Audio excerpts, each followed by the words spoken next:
Големи малверзации констатирала Државната комисија за спречување на корупција во делот на рамковната распределба на вработување во администрацијата. За да може да се вработат или дури и да бираат работни места, некои кандидати националната припадност си ја менуваат по потреба. Еден кандидат аплицира на 5 работни места и на 3 работни места во истиот оглас се изјаснува различно онака како што се бара по огласот. Еднаш македонец, еднаш албанец, еднаш ром. Другиот кандидат исто така се изјаснува онака како што е предвидено во објавениот јавен оглас и се изјасни како турчин. Ово е само еден од примерите за кои има сознание дека ги има повеќе во државата. Дали е свесна Агенцијата за администрација и Државниот управен инспекторат како надзорен орган дека ние од распоредување на овие двајца кандидати во ДКСК че имаме лажен годишен план за вработување.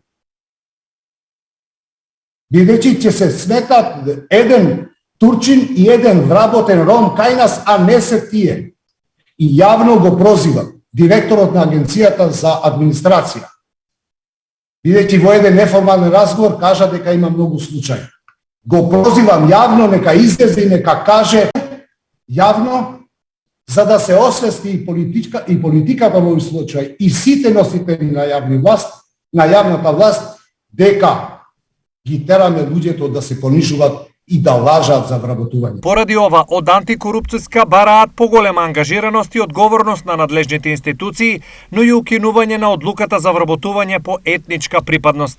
Како нашиот систем функционира во државата и овозможува луѓето да се понижуваат, да се запишуваат тоа што не се, само за да дојдат до парче леп. Навистина, ова е политичка одлука која што со громогласно кажуваме да се укине. Така наречената правична застапеност на заедниците при вработување се воведе во 2009 година и од тогаш таа е проследена со низ контраверзи, а над 1000 лица со години примаа плата, но не одеа на работа, зашто не беа распределени на ниту едно работно место.